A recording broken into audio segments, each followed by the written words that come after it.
Bonjour et merci de votre fidélité à la RTB. Bienvenue à Débat de presse, l'émission de décryptage des faits de l'actualité sur la RTB. Pour ce dimanche, 4 sujets en discussion. D'abord, l'investiture de Roch Marc-Christian Kaboré à la présidentielle de novembre 2020 et le report des élections législatives proposées par l'Assemblée nationale. La Côte d'Ivoire avec le décès de Amadou Gon Coulibaly, le Premier ministre, et l'impasse dans laquelle elle met le parti au pouvoir pour le choix de son candidat à la présidentielle d'octobre prochain. Et enfin, le Mali avec le mouvement du 5 juin qui a organisé une manifestation vendredi dernier et demande toujours le départ de Ibrahim Boubacar Keïta, malgré que ce dernier ait fait des concessions. Sont venus pour le débat Dieudonné Zoungrana de Aujourd'hui au Faso. Bonjour Dieudonné. Ouais, bonjour Fousseni. Merci d'être là pour le débat. Bourema Ouedraogo du journal Le Reporter. Bonjour Bourema. Bonjour Fousseni. Merci d'être là. Et enfin Albert Nagrego de Libre Info. Bonjour Albert. Bonjour Fousseni. Et merci d'être là pour le débat. D'ailleurs, on commence avec vous Albert. Hier, samedi, le parti au pouvoir, le mouvement du peuple pour le progrès, a investi son candidat pour la présidentielle de novembre prochain. À y regarder de près, c'est juste une formalité, c'est juste une régularisation de la situation d'un candidat qui s'était déjà déclaré en juin 2018. Oui, tout à fait. Et le président du parti, Simon Comparo, l'a dit dans son discours que c'est le candidat naturel. Donc, c'était sans surprise, cette investiture-là. Sauf qu'également, on n'a pas vu le candidat investi au Congrès, chose qu'on n'a pas eu suffisamment d'explications, mais à ce qu'on sache, ça dit que son absence a été beaucoup critiquée avant même le Congrès par certains cadres du parti qui ne trouvaient pas normal qu'il s'absente à ce Congrès-là. Car cela ne tienne, on a vu un bilan également, on va dire de façon succincte aussi, prononcé par ses supporters, ses lieutenants, notamment le président du parti, et qui pense que le bilan il est quand même positif malgré la situation que le Burkina Faso vit aujourd'hui. Maintenant, la question qu'on peut se poser, c'est oui, Roch a été investi, mais quel pourra être le score que ce candidat aura en 2020? Est-ce qu'il pourra avoir le score de 2015 au regard des sondages qui nous a été déjà montrés par le CGD et d'autres instituts qui montrent que la moyenne n'est pas bonne? Ensuite, la question d'insécurité dans beaucoup de zones également où on implore et puis on demande encore la participation du gouvernement, le soutien du gouvernement pour pouvoir aider ces populations à sortir de cette situation de détresse. Mais au-delà de ça aussi, il faut poser la question du développement qui reste, et puis la relance économique, la réconciliation nationale qui n'a pas pu se réaliser. Pourtant, on sait bien que ça faisait partie de son discours d'investiture. On a également entendu un changement qui n'a pas eu lieu. Il avait pris l'engagement de revoir la Constitution aussi. Les travaux ont été faits. Aujourd'hui, c'est devenu presque impossible que cela puisse se tenir avant l'élection. Il y a des engagements qui n'ont pas été plus respectés et qu'on sait qu'aujourd'hui, ce n'est pas encore possible de pouvoir respecter ces engagements-là. Donc, c'est une investiture qui arrive à un moment donné où le Burkina traverse des situations difficiles comme l'insécurité.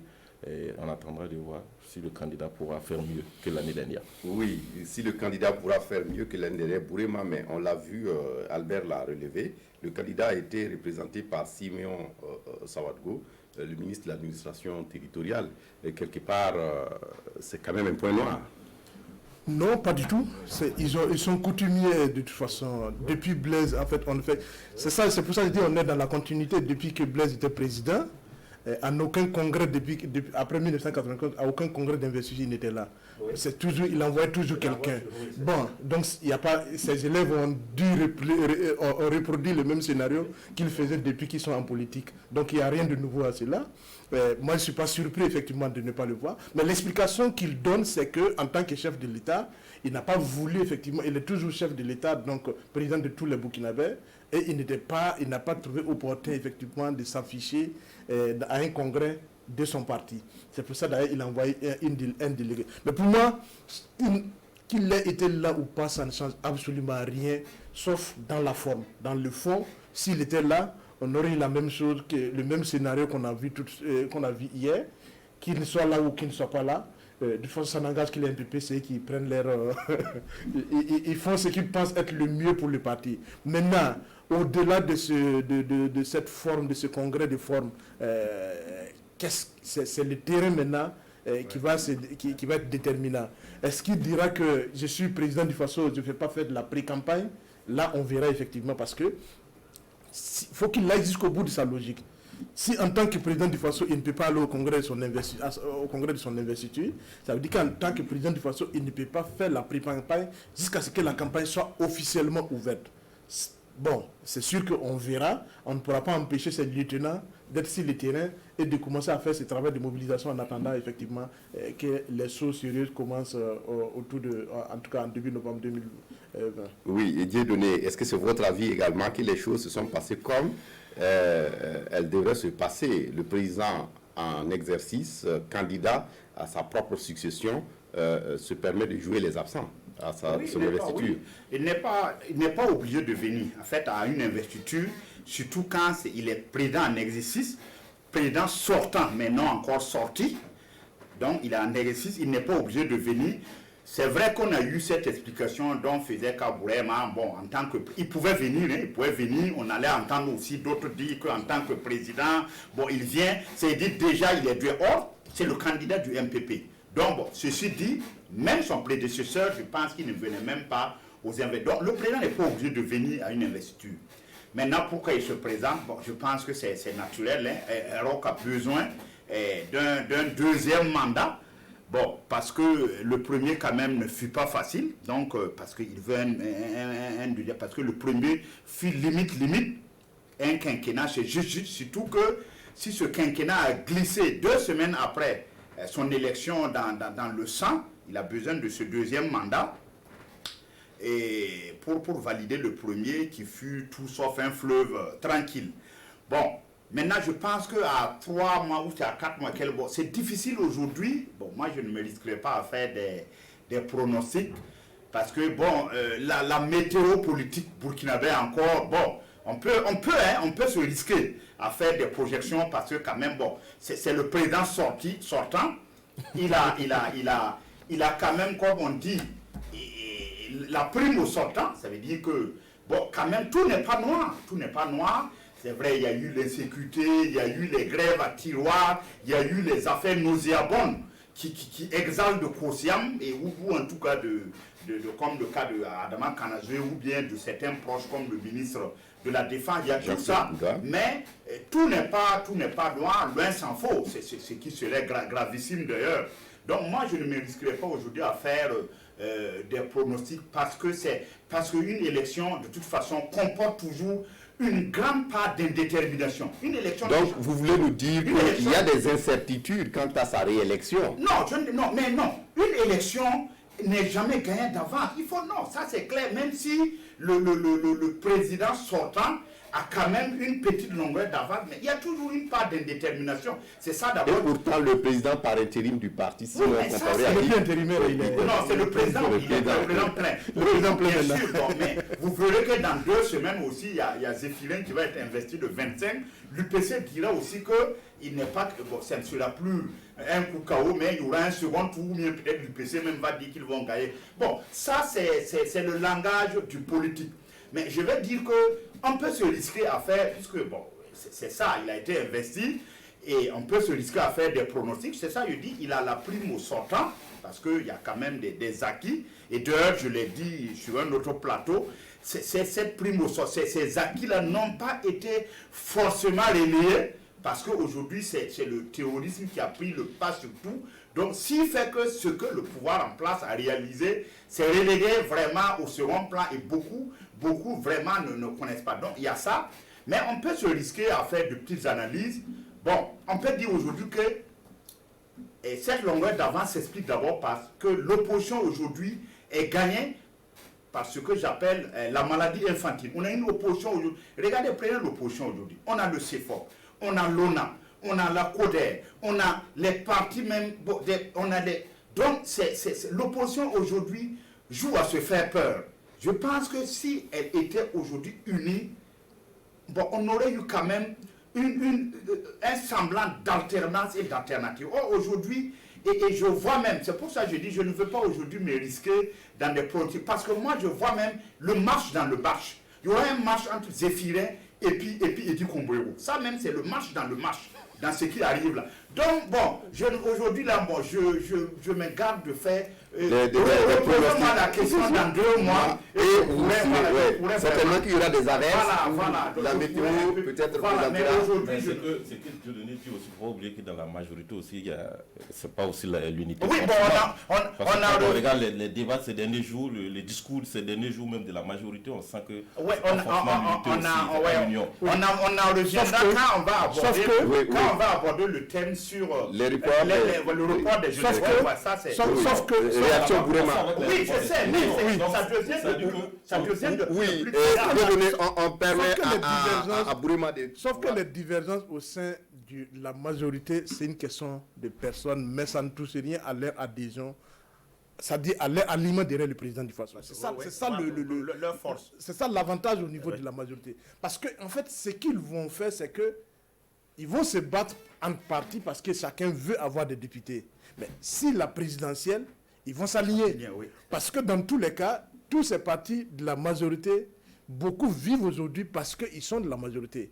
S'ils sortent de la majorité, ils ne sont rien du tout. Non. Parce qu'en fait, ils n'ont aucune existence. Termine d'abord. Je suis en train de dire en fait que par rapport à ce que Dieudonné dit, moi c'est pas pour me risquer, mais je dirais effectivement qu'au regard des forces en présence, s'il n'y a pas une nouvelle force qui vient, effectivement, qui crée les sentiments, en tout cas, ou l'impression, en tout cas, qui donne avec une intention de rupture avec ce qu'on a vu jusque-là, avec cette classe politique dans son ensemble tel que perçue aujourd'hui, je crois que Dieudonné a raison quand il dit que le président a une longueur d'avance. Moi, je dirais même une bonne longueur en avance. Parce que, effectivement, moi, je ne vois pas qui, effectivement, dans ce landano politique-là, aujourd'hui, on ne sait pas ce qui va arriver d'ici là parce que quelqu'un d'autre peut venir. Mais si c'est pour faire les changements pour les changements, je crois que les Burkinabés ne sont pas forcément prêts. Mais nous osons espérer qu'il y aura des candidats de la rupture d'ici le 22 novembre. Comme ça, effectivement, si on appelle tout le monde à se mobiliser pour aller s'inscrire, c'est justement dans l'espoir qu'on aura un candidat de la rupture. Donc, nous squattons le landano politique dans l'espoir que d'ici demain, peut-être que cet oiseau rat, la sorte du bois... Quelque chose de nouveau nous soit servi. Non, mais c'est très dangereux ce qu'il dit. Si à 5 mois de l'élection présidentielle, vous n'avez pas encore l'homme, je ne sais pas moi, l'espoir, l'oiseau rat, et qui sort à 5 mois de la présidentielle, je fais le constat. Et que c'est lui, c'est derrière lui que les gens devraient s'aligner. Avec quel programme à 5 mois de la présidentielle vous allez sortir du bois? Moi, j'ai toujours dénoncé ça parce que même par le passé, en 2015, on a vu des candidats qui avaient un bon profil, un bon CV, un bon background, mais qui sont restés dans l'ombre jusqu'à 2 mois, 3 mois de la présidentielle. On sort maintenant pour dire qu'on veut être candidat à la présidentielle. Ça ne marche pas. Aujourd'hui, à 4 mois ou à 5 mois de la présidentielle, on ne vous connaît pas du tout. Vous sortez du bois pour dire que vous êtes candidat. L'UMPP a été élu ici après 1 an et demi de création, si je ne me trompe pas. Beaucoup ont trouvé après que non, c'est risqué. On ne peut pas prendre un parti qui est né 1 an et demi après pour porter au pouvoir et puis espérer un changement. Donc, ce n'est pas à 5 mois de la présidentielle qu'un candidat va sortir de l'ombre et puis on va dire que c'est lui qui va donner l'espoir au Burkinabé. Le ralliement de l'opposition, comment dirais-je, de la majorité, moi, je ne suis pas d'accord. S'il y a un second tour, aujourd'hui, l'opposition a suffisamment de force. Oui. S'il y a un second tour, l'opposition a suffisamment de force. Mais là, si on pense qu'au niveau de la majorité, les querelles sont des querelles individuelles, c'est ces mêmes querelles individuelles qui vont faire couler le bateau. Parce que derrière chacun, c'est toute une base électorale, c'est une région, c'est une province et également c'est toute l'équipe. Non, on ne se comprend pas. On se comprend pas. Bourema, il va préciser sa pensée. Ce que je dis, c'est que les querelles au sein de l'opposition ne remettent pas, au sein de la majorité, ne remettent pas encore leur allégeance au président du Faso. Donc tant qu'on va à la présidentielle, ils seront effectivement, chacun mobilisera sa base effectivement autour du président du Faso. Mais quand il s'agira des municipales, c'est là où c'est dangereux pour ces partis. Parce que justement, les législatives, c'est là où c'est dangereux pour ces partis parce que peu de partis pourront effectivement faire la démarcation entre le bulletin de vote pour la présidentielle et le bulletin de vote pour les législatives. Ce qui fait que c'est là le risque pour les partis pris individuellement. Mais en réalité... Non, même pas individuellement, collectivement. Oui. Parce qu'ils vont voter, les députés votent pour qui ils vont voter pour qui les députés. Moi, je ne fais pas le lien entre le score à la présidentielle et la majorité parlementaire. Il faut faire le distinguo. Le président peut être élu sans avoir la majorité parlementaire. C'est ce qui risque d'ailleurs d'arriver. Et il y a très peu de chances que ça n'arrive pas. Oui, c'est déjà arrivé l'année dernière, en 2015. Donc, c'est ce qui va arriver encore. Parce qu'effectivement, je ne vois pas un seul parti aujourd'hui qui est positionné pour pouvoir avoir la majorité à l'Assemblée nationale. Ça il ne faut pas qu'on se flatte. Ça, c'est une Mais évidence. par contre, c'est pour ça d'ailleurs, là où la majorité, ils ont tort de faire les querelles, c'est que s'ils ratent des députés, en plus de ce s'ils perdent encore du terrain par rapport à la députation, l'opposition risque effectivement de se retrouver en majorité à l'Assemblée nationale. Et s'ils se coalisent, c'est l'opposition, on risque d'aller vers une cohabitation. Et c'est ça effectivement qu'il faut voir. Et peut-être aussi que c'est une chance pour le Burkina Faso qu'il y ait ces querelles-là pour permettre à l'opposition de remporter des sièges et qu'on ait vers une cohabitation. On verra ce que ça va donner. Vous pensez que la cohabitation, c'est la forme la mieux partagée? Non, moi Au moins tout le monde sera au moi pouvoir. je disais et je le répète, bon, c'est vrai qu'à 4 mois, mais ce que dit Narego, mais malheureusement c'est la réalité. À 4-5, mais ça a toujours été comme ça. On a quoi? Il y a ce qu'on appelle les partis croupions de l'opposition et de la majorité. C'est des partis croupions. On a créé comme ça pour un peu divertir, disséminer, faire diversion.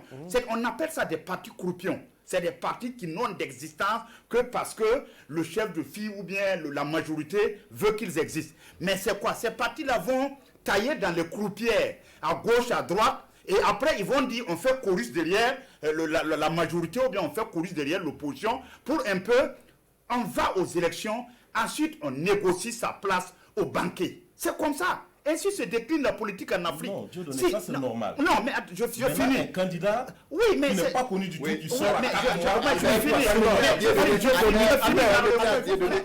mois. Mais malheureusement, je finis. Quelqu'un qui se propose candidat tout de suite ne veut pas dire que c'est quelqu'un qui n'est pas du tout connu. Oui, non, déjà, quand il faut faut faire la part. Quand on dit, nous sommes convaincus, et entre nous, Burkinabés, il y a des hommes et des femmes qu'on espère qu'ils vont s'engager. S'ils s'engagent effectivement, parce que c'est des acteurs déjà connus. Pas seulement que c'est des gens qui sont derrière, inconnus du tout, qui vont sortir effectivement dire, moi je suis prêt. C'est ça, on a déjà ces candidats. On a déjà des gens qui se sont annoncés, on les a connus que lorsqu'ils annonçaient leur candidature. Mais je ne parle même pas d'eux. Moi je parle des hommes et des femmes qui ont une certaine assise, une certaine présence au niveau national, mais qui sont en dehors du terrain politique et qui voudraient bien s'engager. Oui, non, mais je finis, je n'ai même pas fini. Vous terminez et puis non, je pense que, pourquoi pas? Mais quand, malheureusement, c'est la réalité. Mais quelqu'un peut sortir du bois tout de suite et même faire la différence. C'est pas parce qu'on dit Bourema, c'est pas parce qu'il ne s'était pas annoncé depuis longtemps qu'il sort du bois comme ça. Et puis, c'est la fonction qui révèle l'homme. Il y en a qui sont candidats, c'est de bons candidats, mais on a vu en 2015, je le répète, en 2015, je pense que quand même le candidat qui était vraiment pour le CDP, c'était Kadri Désiré. Mais qui, je l'ai rencontré à Lomé, il m'a même interpellé en disant que c'est nous il était à la CEDEAO. Il dit que c'est nous qui avons annoncé sa candidature, il n'est pas candidat, non, il m'a même... Mais finalement, mais aujourd'hui c'est quoi? C'est pas le même cadre aujourd'hui maintenant ça s'est terminé. Or en 2015, il serait sorti du bois. Vous ne terminez pas vos idées, Dieudonné. Non, bon. C'est pas le bon exemple. Voilà. Ça, oui, non, mais je vais. Pas du tout d'accord. Non, oui, mais en fait, il dit qu'en 2015, ce cadre s'annonçait. Justement, c'est le fait. Je vous ai dit qu'en 2015, on a vu des candidats qui étaient bons, qui avaient des bons profils, et qui sont sortis. On va conclure sur ce sujet. Voilà. Dieudonné terminé. Voilà. Albert, Dieudonné terminé. En 2015, c'est ce qui s'est passé. Et ça se répète en 2020. Des gens qui sont tapés. Le sujet est passionnant. Dieudonné, vous terminez. Mais malheureusement, on veut compter sur eux à 5 mois ou à 4 mois, ils sortent du bois et puis on dit oui, ils sont élus. Oui, c'est symptomatique. C'est symptomatique de lundi. Ça veut dire aussi. Oui. Ça veut dire aussi, c'est une réalité qui est là. Oui, c'est une réalité. Mais vous déplorez quoi? On est totalement. On va essayer d'évoluer. Je finis par. Non, je finis par une idée quand on dit que dans la majorité aussi, bon, c'est pas vraiment l'unité. Mais dans tout parti, même dans un parti majoritaire, il y a ce qu'on appelle le courant centrifuge. Ça peut être générationnel, ça peut être idéologique, c'est des courants centrifuges. Et aujourd'hui, on le voit déjà dans le MPP, mais le problème, c'est normal. Mais il ne faut pas que ces courants centrifuges-là tirent trop sur les coutures du parti et ça peut en tout cas se déchirer. Sinon, c'est normal, dans un parti, il y a des courants, il ne faut pas que ça soit trop exacerbé. Voilà, on va essayer, et Albert, on va poursuivre avec le second sujet d'ailleurs. Un rapport parlementaire qui propose de reporter les élections législatives en 2021. et finalement les partis de l'opposition comme de la majorité qui s'opposent au report de ces législatives et le comité de suivi qui tranche pour le respect du calendrier électoral. Est-ce que, quelque part, Albert Nagrengo, les députés de l'Assemblée sont allés un peu vite en besoin? Moi, la première chose, c'est pas aller vite en besoin de l'essentiel. Ils sont allés sur le terrain, ils ont produit un rapport. Est-ce que le rapport, c'est pas normal? Est-ce qu'on ne pouvait pas tirer quelque chose de bien dans le rapport? Ça, c'était la première question. La deuxième chose, c'est que moi, je suis étonné aujourd'hui que des députés qui sont à l'Assemblée nationale, j'ai appris qu'ils étaient 107 dans le huis clos, sur 20 députés qui étaient absents, adoptent un rapport où on fait une recommandation de report des élections. Aucun des députés n'a claqué la porte parce qu'ils n'étaient pas d'accord. Aucun groupe parlementaire n'a claqué la porte parce qu'ils n'étaient pas d'accord. Et subitement, le rapport, c'est 48 heures après, par voie de presse, tout le monde apprend et on voit les partis politiques qui sortent maintenant comme dans un mimétisme pour dire non, on se démarque, on n'est pas d'accord avec cette recommandation. Et moi, ce qui me dérange, c'est jusqu'aujourd'hui, on n'a pas encore vu un groupe parlementaire qui puisse nous expliquer où se trouve fondamentalement le problème. Est-ce que le parti était au courant? Est-ce qu'on est allé sans le consentement du parti et adopter ce rapport à polémique? Ou bien c'est vraiment un manque de communication entre les députés et leurs partis politiques? Moi, ça me pose problème. Et je pense que logiquement, on a droit à la transparence.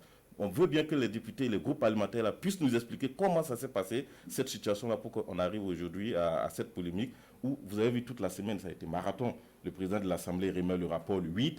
Le 9, en même temps, le président du FASO appelle la majorité et l'opposition pour remettre le rapport à son cabinet. Le 10, les deux partis, majorité et opposition, se rencontrent sur la table pour dire qu'il n'y a pas de report d'élection pour les législatives. Donc, moi, je pense qu'il y a quelque chose qui ne va pas et on a droit à la vérité. Il faut que cette vérité-là arrive. Oui, Bourema, est-ce que c'est votre sentiment également, comme l'a titré aujourd'hui au FASO, un bébé bâtard certainement qui est sorti d'un rapport qui aurait pu calmer le jeu, qui aurait pu éclairer davantage? Ce qui est surprenant pour moi, en fait, déjà, comme je ne vais pas revenir sur ce qu'Albert a dit, mais en fait, ce n'est qu'un rapport qui comporte 19 recommandations. Une vingtaine, c'est 20. C'est 19 recommandations, précisément. Ce n'est qu'un rapport qui comporte 19 recommandations. Donc, le report des élections n'est qu'une recommandation comme les autres. Et ce n'est pas pour dire que les députés ont décidé, ils ont fait la recommandation, ils ont transmis au président du FASO. Et effectivement, c'est au président du FASO, selon les habitudes politiques actuelles, en cours au Burkina Faso, de voir comment effectivement il allait, on peut mettre en œuvre les recommandations de l'Assemblée nationale.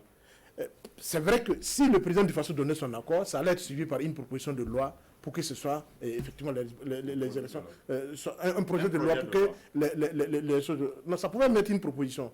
Le président peut dire je suis OK et puis les parlementaires initient eux-mêmes la proposition pour adopter. Ça pouvait être un projet ou une proposition. Mais toujours est-il qu'on était au stade du dépôt du rapport et de la recommandation. Et à peine le rapport remis au président du FASO, en fait, tout le monde est en branle. C'est un branle-bas de combat, aussi bien dans la majorité qu'au niveau de l'opposition.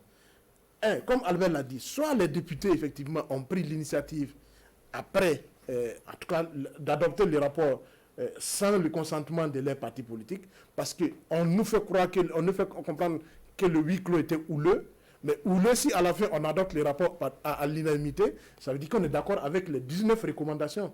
Sinon, on aurait dit retrancher effectivement telle recommandation, autrement on n'est pas d'accord. On n'a pas vu un seul groupe parlementaire, si les 107 présents effectivement, qui s'est démarqué d'une seule recommandation du rapport. Mieux, tous les groupes parlementaires ont accompagné le président de l'Assemblée nationale pour aller remettre les rapports au président du FASO. Il y a un gros problème. Est-ce que les députés sont allés effectivement contre la volonté des responsables de leurs partis politiques? Mais ça, la question mérite d'être posée. Et comme Albert l'a dit, il faut effectivement que les différents groupes parlementaires s'expriment dessus. Parce que même le groupe parlementaire MPP, parce que le président du MPP, c'est qu'il a, lui, c'est encore plus grave. Parce qu'il même, quand on écoute son discours hier, il dit que ceux qui ont des agendas cachés, il prie le bon Dieu pour qu'ils sortent de cet esprit diabolique. En quoi c'est diabolique?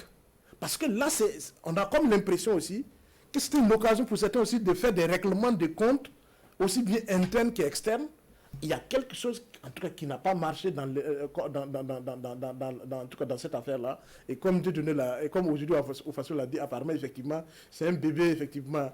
Je ne sais pas si les bâtards, mais parce qu'on connaît le père. Le père, il est le président de l'Assemblée nationale. Maintenant, comment se fait-il, effectivement, que le bébé ait été adoubé par la famille, par une bonne partie de la famille, et puis derrière, les grands-parents disent non, nous ne reconnaissons pas dans ce bébé. C'est un problème. Oui, Dieudonné Zungourana, votre réaction sur certainement ce report et également la réaction. Nous avons titré, ce titre, c'était un titre provocateur, un bébé bâtard. De toute façon, un bébé n'est jamais bâtard. Il y a toujours un père, même les bébés. Le père, il est connu. Voilà, oui, non, même les bébés nés sous X, là, aujourd'hui, de plus en plus, ils recherchent leur père biologique et puis ils les retrouvent. Donc, un bébé a trouvé un père. Non, nous avons voulu faire un titre provocateur. Mais les questions qu'on se pose, effectivement, quels sont les initiateurs de ce projet? Narumo l'a dit, les 107 députés étaient là pour les 19 recommandations à huis clos et personne n'a claqué la porte. Pourquoi alors les chefs de parti et même des députés, parce que j'écoute certains, ne se reconnaissent pas dans ce report? Il semble en tout cas, par exemple, ni Simon, président du MPP, ni Zéphirin Diabré, président du CEFOP, encore moins Maître Benewende Sankara, qui est premier vice-président et président de l'UNIPS. J'ai lu son interview dans le quotidien Le Pays, qui dit que, en tout cas, il n'a pas été mis au parfum de ça. Donc, rien que ces trois chefs de parti-là. Mais quelque part, il dit qu'il a quitté la salle de huis clos avant la fin. Oui, mais il dit qu'il n'a pas quitté. Mais j'ai lu. Des recommandations. Oui, il a quitté. Mais j'ai lu ce qu'il dit qu'il n'a pas été mis au courant de ça. Ça, il est réalisé dans Le Pays. Je n'invente rien. Voilà, donc, il dit ça. Alors, il y a un problème, effectivement. Si je me dis, c'est vrai que les députés c'est des députés nationaux, mais quand même, ils sont élus sous la bannière de partis politiques. Donc, quand des députés, avant de prendre une décision, je me dis quand même qu'ils informent le président de leur parti et même la base et tout. Or, aujourd'hui, on a remis le rapport comme la égrenée Narongo, tout, et on se rend compte que personne ne se sent chose. Bon, je pense qu'il y a une petite, en attendant que vraiment les groupes parlementaires, il y a une petite, vous savez, l'enfer est pavé de bonnes intentions. Moi, je pense que peut-être qu'il y a eu un problème de communication et de méthodologie. Parce que, il semble que, en tout cas, d'abord, revenu du terrain, parce que l'Assemblée allait sur le terrain. Et le rapport est basé sur quoi? Les raisons de ce rapport, c'est que, en tout cas, si on écoute le président de l'Assemblée, c'est que sécuritairement, en tout cas, dans ces zones, il est allé au nord, c'est centre-nord, beaucoup de monde, Sahel. Il dit qu'on ne peut pas tenir les élections.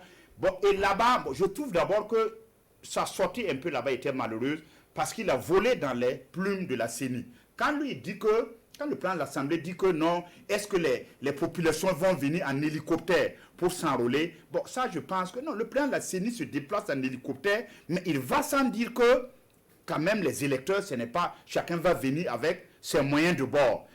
Mais les pays qui nous entourent aussi ont eu ce même problème d'insécurité.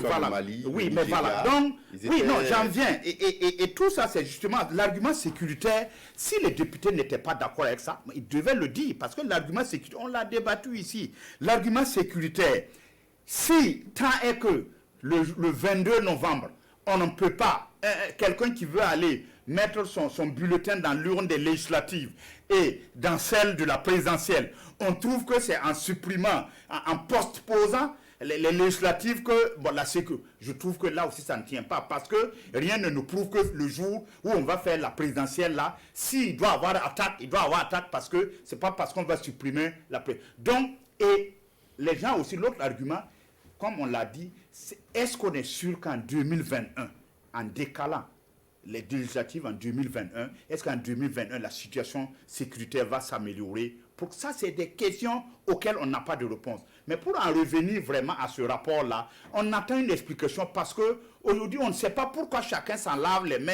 On dit non, on n'est pas d'accord. Parce que ce type de barrage-là, nous-mêmes les journalistes, parce que moi j'ai essayé de jouer, on nous dit, même il y a un député qui était sur les radios, mais je vois qu'il a même été invité sur une chaîne Free TV, le député Zerbo Moussa, pour parler du sujet, et il a été aux abonnés absents, il n'est pas venu. Donc aujourd'hui, il y a un flou artistique qui entoure en tout cas la production de ce rapport-là, et il faudra qu'on nous explique pourquoi on produit un rapport. C'est venu de lui d'ailleurs, la première contestation. Oui, mais il se joue les c'est lui qui a fait un post sur Facebook. Voilà.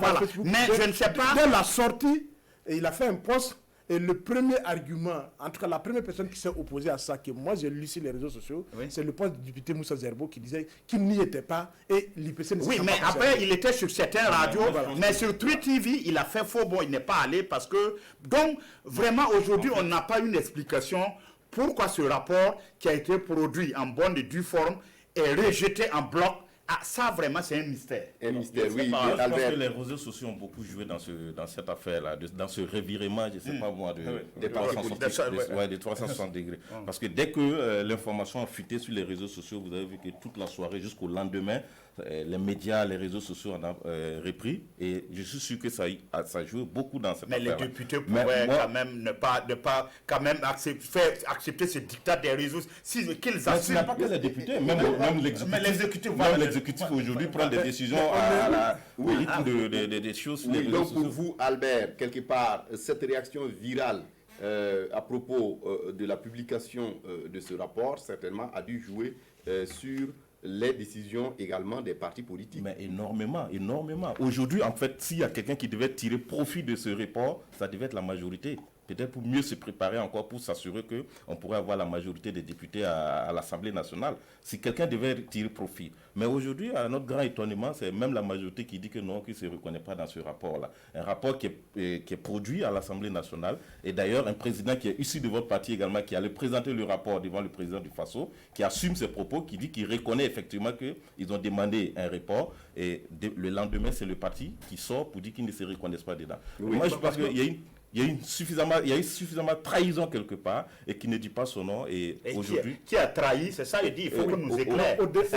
Et aujourd'hui, on doit avoir véritablement les raisons de cette affaire, parce qu'il ne faut pas écarter les députés de cette affaire. On ne doit pas les laisser cette affaire-là mourir comme ça. Il faut qu'on sache dans quelle intention ces députés-là ont voulu faire ce report-là. Oui, Bourema. Oui. Mais deux choses. De donner l'explication que le président de l'Assemblée donnait par rapport au report, en fait, quand il disait, il a dit que par rapport au fait qu'on peut maintenir la présidentielle, en fait, il dit que pour la présidentielle, la circonscription est nationale. Et pour les législatives, c'est provincial.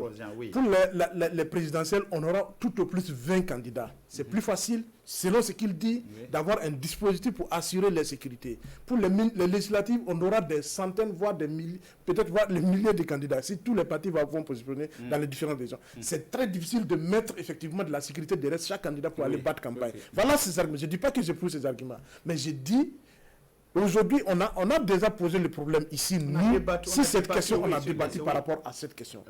Et je crois aussi que, au-delà, effectivement, de la question qui a été posée, au-delà de toute position partisane, moi, je pense qu'on aurait pu examiner avec beaucoup plus de sérénité ces rapports et prendre des réponses. Mais là, la réaction épidermique de la classe politique, moi, m'a beaucoup déçu, au point qu'on se rend compte qu'on a affaire à une classe politique qui ne pense qu'à ses intérêts. Parce que personne ne pense. Est-ce que fondamentalement, les questions qui sont posées, on peut les résoudre? Dans quelles conditions? Comment les régler? Non. On s'est accroché à une seule recommandation sur 19, alors qu'il y a d'autres recommandations. Et on jette le bébé avec l'eau du bain. Ça, effectivement, cette classe politique nous donne une image de jugement que ce qui compte, comme l'Assemblée l'a dit, c'est la patrie ou la mort, nous voterons. Donc, à la décharge du président de l'Assemblée nationale et de tous ceux et des députés qui ont voté cette recommandation, l'histoire retiendra. Si au 22 novembre, effectivement, ou en tout cas dans la mise en œuvre du processus électoral, il y a des problèmes du fait sécuritaire, alors la classe politique dans son ensemble, excepté les députés, assumeront l'entière responsabilité. Mais en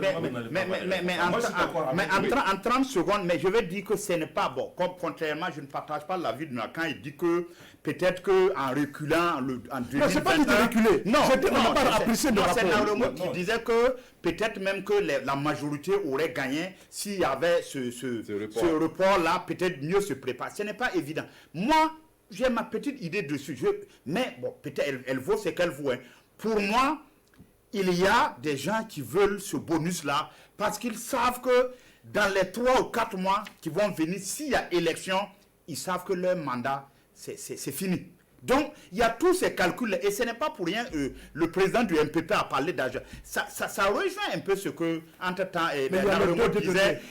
En fait, au sein du MPP, il y a ces courants-là, et on jauge, bon, et on se toise, mais malheureusement, ils oublient que c'est eux qui ont le gouvernement du pays, et quand là-bas, ça chouette, ça réjaillit sur tout le pays. Donc, malheureusement... Ces calculs-là, il y en a de tous les côtés. Oui, mais quand c'est le MPP qui a les députés peuvent calculer effectivement parce qu'ils ont un bonus. Oui. Mais il n'y a pas que les députés. La majorité peut avoir ces calculs-là parce qu'effectivement, tout le monde se dit, le président élu qui va à une élection législative, à des élections législatives, a plus de chances, comme l'a dit Albert, d'avoir la majorité, parce qu'en ce moment, il y a déjà le fait qu'il est président élu. Ouais. Ça, c'est un aspect. Ouais. Mais du côté de l'opposition aussi, on calcule en ce moment en disant qu'effectivement, peut-être que le président, il peut passer effectivement, mais si on accepte qu'il reporte, ils vont gagner la majorité. Or, si on couple, on va effectivement dans une situation où on est à égalité. L'un dans l'autre, il y a des calculs qui sont malsains dans cette affaire. Les calculs là ne sont pas des calculs pour le Burkina, c'est des calculs pour des intérêts politiques et partisans. Oui, sur ce sujet, on va terminer avec vous, Albert. Non, moi, c'est pour revenir sur le contenu du rapport. C'est vrai qu'on en a parlé tout de suite, mais qu'est-ce qu'on fait désormais de ce rapport-là? Si on enlève les 2 recommandations polémiques, parce qu'il y a la recommandation sur le report des élections législatives, mais quand tu parcours le rapport également, tu vois qu'il y a des bonnes recommandations sur les déplacés internes, qui aujourd'hui ont besoin quand même d'un souffle pour pouvoir mieux s'aller. On a également des bonnes recommandations sur ce qui concerne les volontaires pour la défense de la patrie, qui aujourd'hui... Oui, voilà, on nous fait savoir qu'ils font quand même un travail remarquable aux côtés des forces de défense et de sécurité. Donc, Bourema l'a dit, on a vite jeté le bébé avec l'eau du bain. Aujourd'hui, moi je pense qu'il faut que les acteurs politiques puissent prendre calmement la situation en main et même réfléchir sur ce qui a été dit, parce que l'histoire peut donner raison à l'Assemblée nationale, ce n'est pas exclu. Bourema, 3e sujet de débat, la Côte d'Ivoire avec le RHDP qui est à la recherche d'un nouveau candidat pour la présidentielle d'octobre prochain. Après le décès de Amadou Gon Coulibaly, le candidat déclaré, finalement, ce décès, cette disparition rabat les cartes. Tout à fait. Elle fait plus que rabattre les cartes parce qu'elle risque de redonner, de recréer effectivement une situation sociopolitique assez complexe. Parce qu'aujourd'hui, pas plus tard qu'hier, j'ai vu une pétition circuler sur les réseaux sociaux venant en Côte d'Ivoire, demandant effectivement au président Alassane Ouattara de reprendre le flambeau parce que les candidats du RHDP ayant disparu, il ne reste plus que, comment on appelle, en quelques mois, on ne peut pas préparer quelqu'un d'autre que lui. Donc, voilà ce que ça commence à donner comme élément de réflexion. Et il faut espérer effectivement que Ouattara ne poussera pas l'indécence jusqu'à accepter effectivement cette offre-là, qui est une offre à problème pour la Côte d'Ivoire. Mais de façon générale, effectivement, ça pose un gros problème aussi au niveau du RHDP de façon générale, parce que si Ouattara ne peut pas être candidat, et qu'à quelques mois, il faut, là c'est là où Albert je te dis, voilà, ils veulent qu'ils ne veulent pas, à moins de 3 mois des élections, il y a un problème sur ils vont devoir choisir un candidat. Ça veut dire effectivement que... Ce n'est pas le même contexte. Non, c'est pas le même contexte. Si vous avez l'appareil d'État qui vous choisit et qui vous pousse à 3 mois de la présidentielle, c'est différent que quelqu'un qui vient de... C'est juste, mais je veux dire... aussi, il y a un appareil d'État, le RHDP aujourd'hui. Non, c'est ce qu'il veut dire. Il veut dire que, par exemple, dans leur cas, c'est moins compliqué parce que, quel que soit celui qu'on va sortir, il y aura l'appareil d'État derrière pour le pousser. Donc, mais l'un dans l'autre aujourd'hui, Ouattara se retrouve face à ses responsabilités. Est-ce qu'il va céder effectivement aux sirènes effectivement de l'indispensabilité, ou bien effectivement il va garder la tête froide et pouvoir trouver un autre cheval qui va remplacer les lions de Korogo. Oui, Dieudonné, et pourtant les candidats ne manquent pas. Oui, non, nous on a failli de s'appesantir sur deux aspects de l'après-décès de Gon. Parce que plus que le candidat du RHDP qui va être le champion de ce parti présidentiel-là, plus que ce candidat, donc c'est dont le nom cale d'ailleurs, le porteur robot cale sur Ado, faut pas avoir, quand on écoute Adama Bictogo, le porteur robot de ce futur candidat, c'est après Ado, c'est ça, parce que son alter Ado est parti, vous savez bien qu'il y avait deux, Kablan Denkan et puis Gon Koulibaly, on les appelle en Côte d'Ivoire, les alters Ado, ça veut dire c'est des égaux pratiquement du président ivoirien. Vraiment, ces deux-là, ils avaient la conscience totale. Or, aujourd'hui, on nous jette le nom de Ambak, qui a bien gardé la maison premier ministériel. Ahmed Bakayoko, il a bien gardé la maison premier ministériel lors des 2 mois d'intérim, mais il n'est pas dans les petits papiers de Ouattara. Idem pour Patrick Hachi aussi, qui est vraiment, bien qu'il soit du PDCI, c'est un transfuge. On l'a vu dans le Premier ministre. Voilà, mais lui aussi, bon, il semble que vraiment les nordistes n'en veulent pas. Ça c'est. Donc aujourd'hui, de ce que nous avons en tout cas pu caracoler comme vraiment information, celui qui tient la corde aujourd'hui, premier ministériel, c'est Tidiane Thiam. Vraiment, bon, je ne mets pas ma main au feu, mais je pense que tôt ou tard, c'est ce monsieur-là qui tient la corde. Maintenant, en fait, ce monsieur, pourquoi? Parce qu'il semble qu'il a pratiquement les mêmes compétences de Ouattara en 1990. Ouattara veut quelqu'un qui, côté finance, vraiment, il parle le même langage. Or, avec Gon et puis Kablan Denkan, c'est-à-dire, il veut quelqu'un pour vraiment diriger le pays. Et lui, il va avoir maintenant les guidons sur la politique pour pouvoir... Donc, pour moi... Et pourtant, il y a une information, il y a 2 semaines, qui disait que Tidiane Thiam était... annoncé au gouvernement français.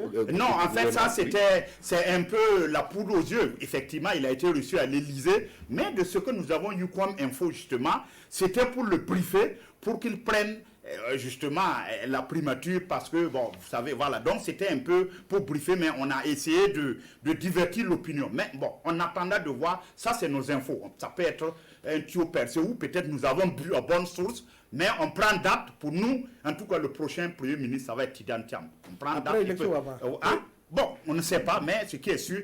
Donc aujourd'hui, pour moi, le candidat robot là, vraiment, on a beau tourner, moi je ne vois pas. C'est vrai qu'il y aurait des cris d'orfraie au niveau de la Cour constitutionnelle. La candidature d'Ado va poser problème. Mais aujourd'hui, Ado est obligé de se dédier. Parce que quand on revisite son discours de Katiola, il avait dit qu'il n'y allait pas tant que c'est les deux là, Ouattara et chose. Mais aujourd'hui, avec... Non, mais Ayam Sokro, il a dit qu'il a dit que Katiola aussi, il le dit. Non, à Katiola, avant Katiola, c'était avant Ayam Sokro. Ayam Sokro, devant le Parlement réuni, les sénateurs et les députés. Oui, mais le discours fondateur, c'est celui de Katiola, bon, que moi je retiens. En tout cas, ce qui est sûr, pour moi, sauf retournement de dernière minute, pour moi, Ouattara va faire des pieds et des mains pour se représenter et je pense que ça va poser, à moins qu'il ne désamorce là-bas en admettant Laurent Gbagbo pour qu'il revienne et en permettant que Soro revienne. Là, il peut un peu... Non. Par exemple, la CPI peut finalement laisser tomber tous ces appels-là. Mais on oublie que Gbagbo est condamné à 20 ans en Côte d'Ivoire, même s'il est libéré par la CPI. Voilà, en Côte d'Ivoire, seul Ouattara peut le permettre de revenir. Oui. Donc je pense que l'un dans l'autre, tout cale sur la tête de Ado. Maintenant, comment il va faire pour vraiment se présenter, ça c'est la grande question. Oui, justement, Albert, une candidature de Alassane Ouattara, est-ce qu'elle n'est pas illégale et même porteuse de grands risques? Non, elle peut être porteuse de grands risques, mais elle n'est pas illégale. Mais on voit déjà que les intentions de Alassane, c'est clair. Oui. Même le choix d'Amadou Gon Koulibaly, ça a été au forcing, sinon il aurait voulu bien être candidat encore pour sa propre succession. Il a fait aujourd'hui, il a une opportunité parce que le candidat dauphin, il est décédé. Donc, il a largement des arguments qui ne vont pas tenir, mais pour revenir quand même à la présidentielle, pour être candidat. Mais là, il risque de sortir par la petite porte. Ça, c'est le premier scénario. Maintenant, dans un autre cas, où je ne suis pas d'accord avec Dieudonné, c'est quand il dit qu'aujourd'hui, Ahmed Bakayoko n'est pas dans les petits papiers de Ouattara, ça m'étonne. Parce que d'abord, ministre de Sécurité, qui est un ministère de souveraineté, après il passe ministre de la Défense, au moment où l'armée connaissait des agissements, il y avait des tensions, il arrive comme ministre d'État, ministre de la Défense, il arrive à calmer cette situation.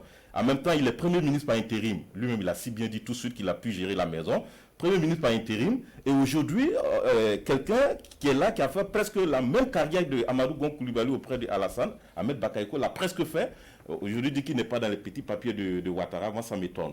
Il peut ne pas être le préféré de Ouattara. Ouattara peut ne pas le choisir. Mais on ne va pas dire aujourd'hui que des arguments manquent pour porter Ahmed Bakayoko comme candidat. S'il le fait, on peut dire suffisamment que c'est bien fait pour peut-être... il y a des raisons valables qui ont milité à ce choix-là.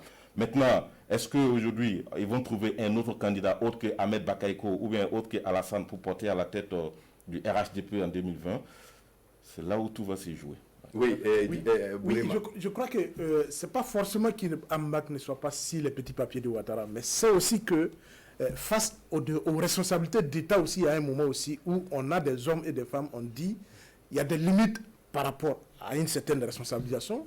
Et certainement que Ouattara, qui connaît puisqu'il les appelle tous ses fils, que ce soit Koulibaly, Gon Coulibaly, Ambak, bon, c'est en Côte d'Ivoire et le président et ses hommes sont ses enfants. C'est ça aussi la politique. Il les appelle ses fils. Donc il sait effectivement parmi ses fils qui il peut effectivement responsabiliser jusqu'à un certain niveau. Parce que quand vous voyez par exemple qu'aujourd'hui, même après la mort de Koulibaly, Ahmed Bakayoko a assuré l'intérim, mais quand il s'agit d'officialiser le Premier ministre, vous voyez qu'on ne parle plus forcément d'Ahmed Bakayoko. On annonce, Dieudonné a annoncé, moi j'ai vu hier, je lisais hier qu'il y a un décret qui est déjà sorti et que c'est mardi, ça va être officialisé, je n'en sais rien, mais j'ai lu sur les réseaux sociaux que c'est Patrick Hachi qui est déjà prépositionné Premier ministre, donc on n'en sait rien. Mais toujours aussi que dans ces calculs-là, s'ils ne nomme pas Premier ministre, peut-être c'est aussi parce qu'il veut le proposer comme candidat à la présidentielle au cas où. Parce que Ouattara aussi, il n'est pas con, il sait que si sa candidature peut poser des problèmes, il va pousser un peu, mais à un moment donné aussi, s'il faut reculer, il faut qu'il ait effectivement une perte de l'échange. Au cas où il recule, il faut qu'il positionne quelqu'un. Donc, c'est peut-être à ce moment-là. Parce que en face, il y a un candidat quand même qui est sérieux, Harry Kouna Bété. Malgré l'âge, aujourd'hui, tout bon analyse politique ne va pas occulter le fait qu'il peut poser véritablement un problème à cette élection présidentielle-là. Il peut surprendre, il peut arriver même à tête, il peut être élu. Donc, le candidat qui sera choisi, il faut forcément qu'il fasse l'unanimité, il faut également qu'il soit un beau profil. Ça va m'étonner que le RHDP fasse sortir un candidat du NEA comme ça. Maintenant, il y a deux erreurs peut-être à ne pas commettre. La première erreur pour Ouattara, c'est éviter de se présenter comme candidat. La deuxième erreur, si aujourd'hui Ambak n'est pas désigné comme candidat du RHDP après Amadou Gon Coulibaly, parce qu'on sait qu'au moment où on désignait Amadou Gon Coulibaly, lui également, il avait des ambitions, il s'attendait. Peut-être qu'il a vu qu'à la dernière minute, on a préféré Amadou Gon Coulibaly. Pour une deuxième chance encore, si on ne le choisit pas, c'est quand même... Ça peut être une autre erreur qui risque de créer des fruits au niveau du RHDP pour les élections. Non, je ne suis pas d'accord parce qu'en politique, là, c'est l'objectif final qui compte. Parce que les états d'âme, à un certain niveau, là, quand on a atteint le niveau de Ouattara, là, quand on est président de la République, c'est l'efficacité. Les états d'âme, on peut frustrer quelqu'un. Ambak, effectivement, il se verrait bien même. C'est vrai, c'est le bon petit de Ouattara. Et il a même l'onction de la première dame. Dominique Ouattara, voilà, il a même l'onction. La première dame. Oui, la première dame. Ah oui, ça compte. Non, monsieur Navremo, si vous me dites que... ça compte. Oui, on va pas aller dans ce débat. Non, il a la première dame parce qu'un président, sa femme, c'est son éperon. Un président, sa femme, c'est son éperon. Même les conseils, même si c'est sous-oreiller, quand même le mari écoute. Même si c'est sous-oreiller, la première dame va toujours... Oui, voilà. C'est juste donc, il le sait. Donc, mais je ne suis pas d'accord quand Naro dit que si Ouattara se présente, c'est une erreur. Non. Nécessité fait loi. Moi, je maintiens que si Ouattara a fait... avant ça, je précise ma pensée. Quand je dis que Ambak n'est pas dans les petits papiers de Ouattara, je précise ma pensée. Ce n'est pas qu'il ne compte pas dans l'échiquier, dans son armature. Mais pour le poste de Premier ministre, de ce que j'ai appris, moi aussi de ce que j'ai appris, selon mes informations, pour que le nom Premier ministre, ça va être... Parce que, comme l'a dit Bourema, un président, il calcule et puis il se dit, cette tâche-là conviendrait mieux à un tel et je le réserve peut-être pour ça. Et de ce que j'ai appris, en tout cas, Ambak, n'est pas dans les petits papiers de Ouattara concernant la primature. Peut-être qu'il le garde pour être prêt chose. Le candidat du RHDP ou quelque chose. Oui, on parlait de la primature. Et Patrick Hachi aussi il a un peu des facteurs limitants. On dit il est maîtrise. Sinon, c'est un gars qui a le physique de l'emploi. Peut-être aussi qu'il peut être premier ministre, je n'en sais pas. Mais de ce que j'ai appris selon... Ma source peut être nauséabonde et peut être fausse. Ce que j'ai appris en tout cas, le premier ministre pourrait être Tidjane Thiam. Donc, l'avenir nous départagera. Tout à fait. L'avenir nous départagera très rapidement. En 10 minutes, on va peut-être, ou peut-être moins que ça, Albert, aborder le Mali avec l'opposition qui a organisé une manifestation vendredi dernier, une manifestation qui a d'ailleurs débordé et qui a conduit peut-être à des exactions, notamment l'ORTM qui en a fait les frais et puis l'Assemblée nationale. Vous, aujourd'hui, comment vous voyez un peu cette attitude de l'opposition malienne? L'opposition ou organisation de la société civile, disons-le. Mais je pense que non. Le problème, c'est clair. L'opposition demande la démission de Ibeka. Est-ce que Ibeka essaie d'évaluer aujourd'hui la situation? Ma démission libère plus le Mali? Ou bien, en restant au pouvoir, ça renforce le Mali encore dans l'insécurité, dans une situation chaotique? Parce qu'au moment où Bamako est en ébullition, il ne faut pas perdre de vue que le nord du Mali aussi est malmené parfois par des attaques terroristes. Maintenant, est-ce qu'on va ajouter une crise à cette crise d'insécurité déjà qui existe? Maintenant, si je pense que ma personne, en démissionnant, tout simplement peut aider le Mali à sortir de la crise, on organise les conditions de démission et puis on remet le pouvoir à qui des droits et puis on démissionne. C'est aussi sorti par la grande porte parce qu'aujourd'hui, l'histoire retiendra, quoi qu'on dise, l'histoire retiendra que les 2 mandats de Ibeka au Mali n'ont pas été forcément... Il n'a pas encore fini son deuxième mandat. Bon, mais disons, il a été réélu pour un deuxième mandat. Donc même si le mandat est écourté... il reste encore 2 ans et demi. L'histoire retiendra que ces 2 mandats n'ont pas été forcément un succès parce qu'il n'y a pas longtemps, Dieudonné l'a rappelé ici, le premier mandat, 5 ans, 5 premiers ministres, ça dit quelque chose. Est-ce qu'on n'a pas aujourd'hui au Mali le profil idéal pour être un premier ministre? Est-ce qu'il y a un problème de casting? On ne sait pas. Mais je pense que la solution aujourd'hui, on est arrivé à un stade où c'est difficile de retrouver une situation normale au Mali. Maintenant, c'est de se poser la question, est-ce qu'on organise une transition et je démissionne pour que le Mali retrouve la stabilité, ou bien on continue sur cette voie-là? Parce que l'Assemblée nationale, mais l'Assemblée nationale qui est attaquée. Les observateurs estiment que ce soit la coalition de l'opposition et les organisations de la société civile, ils n'ont pas d'offre. Justement, voilà pourquoi je dis on organise les conditions peut-être de la transition. Cette organisation, ça dépend. On peut appeler les acteurs politiques, on peut appeler ceux qui manifestent l'opposition, on peut appeler la société civile, on peut appeler également d'autres personnes qu'on peut considérer neutres, et puis on essaie autour d'un consensus, on trouve la bonne formule. Mais on est sûr d'une chose, qu'à cette allure-là, c'est pas évident que... Il ne rend pas service au Mali. Oui, c'est pas évident que la stabilité, parce que vous avez vu que hier, il y a eu des arrestations déjà. Tout à fait. Et pas des moindres, des anciens ministres. Et puis vous avez un monsieur comme Cheikh Oumar Sissoko qui est bien respecté, d'ailleurs au Mali. Et en plus de ça, il faut reconnaître qu'il y a eu déjà des morts. Il y a eu des blessés également. Il y a eu des blessés également. Est-ce que vous pensez qu'après tout ce tohu-bohu-là, on pourrait revenir à une situation de quiétude? Je ne suis pas très sûr. C'est ce qu'on souhaite d'ailleurs, mais je ne suis pas très sûr. Moi, je pense que si ça ne va pas, il faut organiser des conditions pour qu'on voit très rapidement comment on trouve une porte de sortie honorable pour le président et son gouvernement. Oui, Bourema, c'est quand même inquiétant ce qui arrive au Mali. C'est justement très inquiétant parce que le gros problème justement aujourd'hui, c'est que si institutionnellement les conditions d'une démission de Ibeka posent problème, ça veut dire qu'on remet tout à plat. Parce que l'Assemblée nationale elle-même pose problème. Donc si Ibeka démissionne aujourd'hui, c'est un vide, c'est totalement, si le plan institutionnel, c'est un grand vide. Il faut tout reconstruire. Alors, comment il faut procéder? Est-ce qu'aujourd'hui, si Ibeka décide de partir, on cède le fauteuil de président à qui?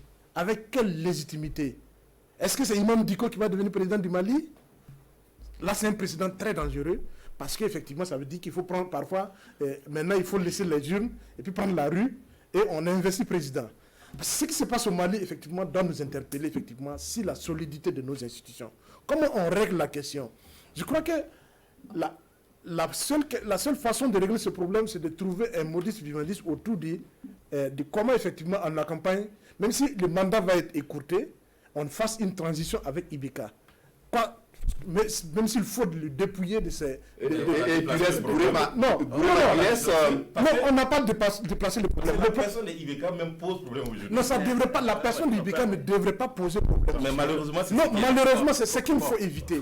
On ne peut pas bâtir le pays si les ressentiments personnels. Ça dit, si c'est la personne d'Ibeka qui pose problème à ses opposants, là, ils ont tort.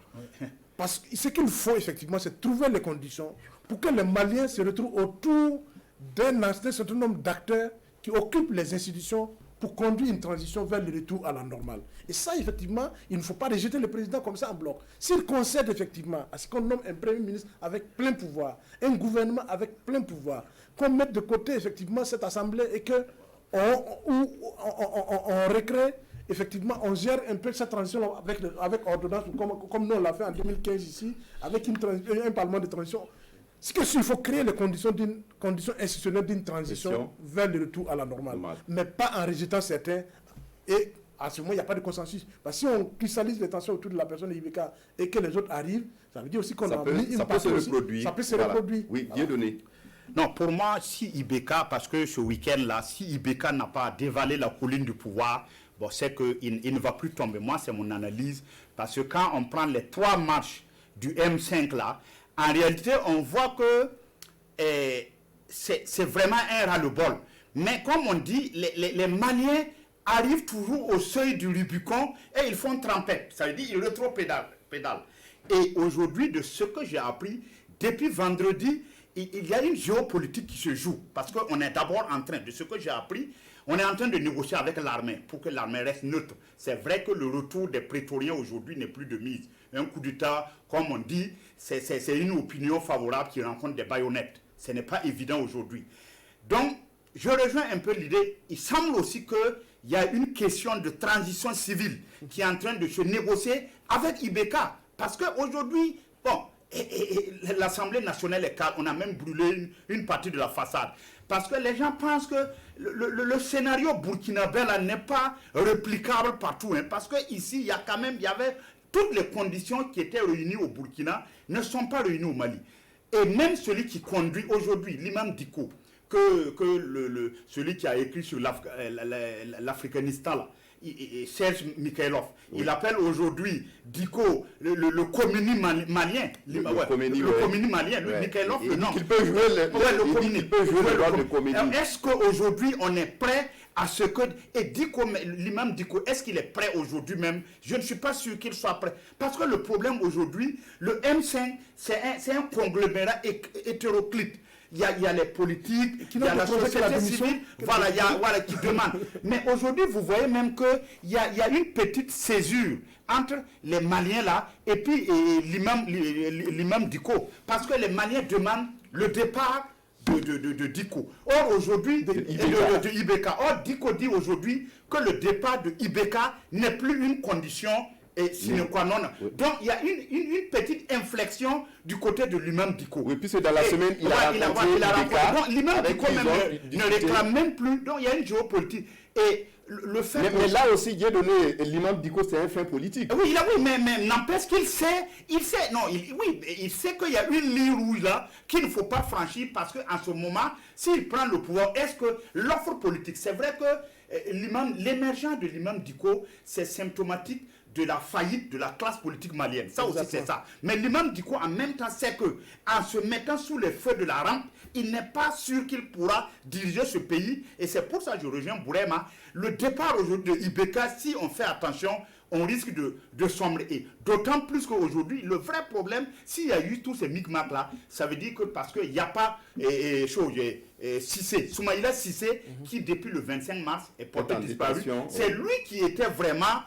qui pouvait jouer vraiment le représentant de l'opposition pour un peu comme un amortisseur. Malheureusement, il n'est pas là et ça pose. Et vous savez bien que Soumaïla Cissé, c'est un ami du shérif de Nioro et lequel shérif de Nioro a l'oreille attentive de Diko. Donc, quand on voit la boucle est bouclée, il faut attendre de voir. Et je pense que jusqu'à, en tout cas de ce que j'ai appris, jusqu'à aujourd'hui, dimanche même, il y a des conciliabules pour voir comment on va, pour que l'armée d'abord reste neutre et pour voir comment on va faire une transition civile. Le Premier ministre a annoncé un gouvernement d'ouverture le plus rapidement possible. Voilà. D'accord. On va y arriver peut-être les jours prochains dans débat de presse, comme l'actualité continue.